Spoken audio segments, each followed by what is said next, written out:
Hello everybody, Christian from Treasure Town here, and today we get to do another half-pound world coin search, one of my favorite things to do because we're always looking and finding for new, cool, old, rare, silver, precious metal, never seen before, or at least not on this series, coins. So I'm going to pour the bag out, we're going to have a brief message from our awesome sponsors, and then we're going to start hunting the coins. Before we get into this grab bag, I want to thank MA Shops for sponsoring this video. Their online marketplace, mashops.com, has a great selection of ancient US and world coins, paper money, stamps, and more. They've got a really good reputation, easy to use site, and they work with trusted dealers, so it would be a mistake to not head on over there and be aware of this awesome source for coins. Hopefully you can find something for your collection there, and with that being said, thanks to them again for sponsoring it, and let's get into the grab bag. And right off the bat, it looks like we have some pretty old and rare stuff, but I'll start over here with some British 1964 portcullis. We see Queen Elizabeth II, the most found on coins person in the world. Here she is again, not too long after that, but I want to see this coin. Looks like one I've never seen before. It's got some really interesting script. I'm not sure if that's like Javanese or something like that, or if it's Arabic. And this is going to say quarter Anna. Whoa, this is really neat. Faisal bin Turkey, Imam of Muscat and Oman. Oh, okay, so this is a Muscat and Oman.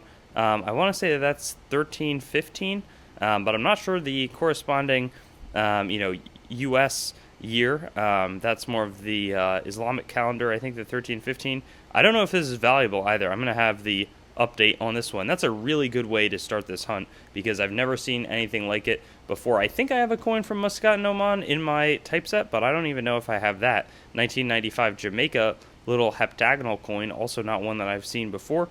They have the National Hero Series trying to commemorate interesting individuals that are important for that nation. 1977 25 centimos with Juan Luna, the poet, on there. And we see the 1949 central bank start there with the gear, which comes up a lot on the Filipino currency. Then in back of that, we have Venezuela, 1977, a little bit corroded, unfortunately, 5 centimos. That's a country that's experienced some really runaway inflation. So unfortunate, that won't have any spending power. This one right here looks like, maybe 2007, United Arab Emirates. I would think 50. Like a half dirham, so that's not a bad find. Never seen that before. Interesting to see the 7-sided coins coming out in force today, heptagonal. 10 bolivars, 2002 from Venezuela, so you already see some of that inflation that I was just talking about. This would have been 1,000 centimos only a few years later, and this one is an aluminum coin, which is traditionally for pretty, valueless coins. Then we have 1942, a half penny. This one's pretty beat up, but we see, I don't know what ship that is, if it's the Golden Hind or something totally different, because that Golden Hind ship appears on the British halfpenny, but I don't know if they're going to extend that to South Africa. We have some really big coins over there that look pretty valuable. I'm going to attack this side first. 1979 10 centimes from France. Not super spectacular, nor are, well, actually, I don't know. I haven't seen 1974 Nigeria. I really like any copper coin that's still red, 1 kobo, just because they often look, they have some nice visual eye appeal. I really like the luster on it, but I don't think that that's particularly valuable, nor is the 2013 1 peso from the Philippines. Not the best exchange rate there. This one looks old. It's going to be 5 centimos from Spain, 1870. So 1800s, I don't know if that Muscat and Oman coin was from that time, but always good to break the 19th century, or get to the 19th century, and it doesn't happen on every hunt of ours. 1920, 10 centesimi from Italy, seeing Vittorio Emanuele III. He really was the king for a long time. Now this one's seen some damage, but I don't know if it's like really worn and it's a copper coin. That's what it appears to be. This one really has seen the test of time, really going through a lot. So it's always fun, when you think about the amount of hands that these coins have passed through, it's just unbelievable. And this one's not one I've ever seen before. I almost want to say it's like low percentage silver. Gustav VI Adolf, the Swedish king, 1952 5 kroner, and that one could be a better coin. Let's see if it says anything. The way that it's like toned on the side indicates that it might be silver to me. I would guess like 60%, something like that. But I'm really excited. I'll do the research and let you know. Maybe it's just like a big commemorative or something. But that's a really, really cool one. Maybe one of the largest silver coins we've uncovered, if it does end up being silver, really ever. 1970 10 won from Korea. Then we've got, I'll speed things up here, 3 British coins, 5 new pence. Can still exchange that. And then we also have this 1936 larger penny. This one's last year that King George V reigns, before King George VI takes over, just a few moments later.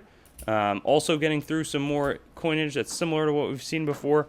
Another 30 centimes from France. We haven't seen too many of the old ones recently. And this one's pre-decimal, 1957, 2 shillings. That would have equated to about 1/6 of a, or no, 1/10 of a pound.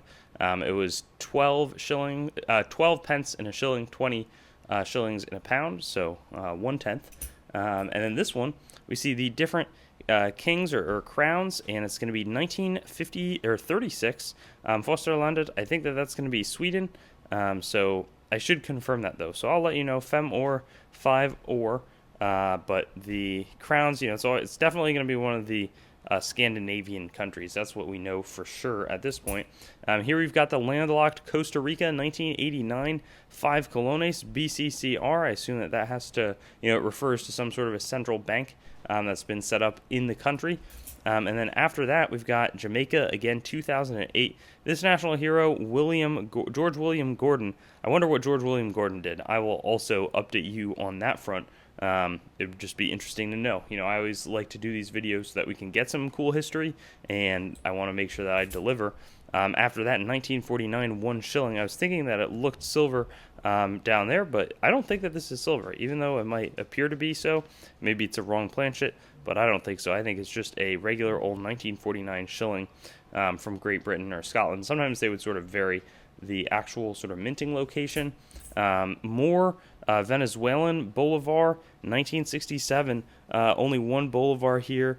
Again, you can see that trace of the devaluation of the currency that just was exponential recently, and they've really been struggling through that. More Venezuelan here. Looks like 2 of the same coin. I do not recognize this one.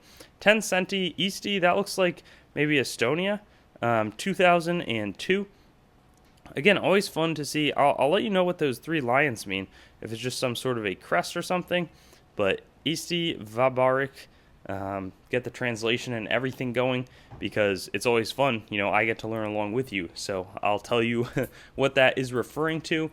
After that, we have one of the hold coins that's pretty common, 5 yen from Japan. Never understood why they did that, because it's not like super common to have the hold coins. In Japan, there are a few other denominations that I can think of, but relative to other nations around it, or really in the world, having regular circulating currency that isn't just a solid circle is not super common these days. A few countries come to mind, but 1919, I think the second to last year for Canada, where they're making these larger size cents. And this one, pretty nice. I would think that a uncirculated one of these, still in red condition, deep strike, strong strike, would just be gorgeous. So maybe that would be a coin I should be on the lookout for, try and add something like it to my collection. But I really like that one. Let's see what else we have here. 1 cent from the Netherlands, 1974, Queen Juliana. I think went until 1980. And then here, half franc from France. Not too spectacular, but it is what it is. Something back there is interesting. There's also one over here. I see a coin underneath it that is just a Bahamas 1 cent, but I'm still going to wait on that just because it looks spectacular, and I want to save something for the end. 1967, interesting toning or just sort of metal interaction effect right there. Sort of Britannia, symbol of, the personification of Britain, but that's fun to check out. And then we have 2 more new pence. I always try to focus on varying what I'm pulling out here. This one looks like it's going to be Moroccan.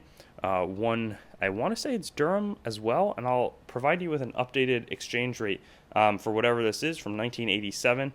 Nice that they have for us the year spelled out in, Arabic, which the Arabic numeral system is the ones that look like this. It's I always forget exactly what it's called, but like the Arabic numbering system is the 1, 2, 3 like we write them. So that's just an important distinction going about your life.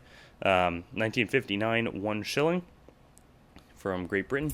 Again, let's go for it. I want to check out what this says. So one looks like 333 all the way through. Kind of looks like an Ottoman Empire coin. Okay, 10 piastres. So I think that this is actually going to be Egyptian from 1917, and then that would correspond to 1335. So maybe back here it's like 1915 is the type.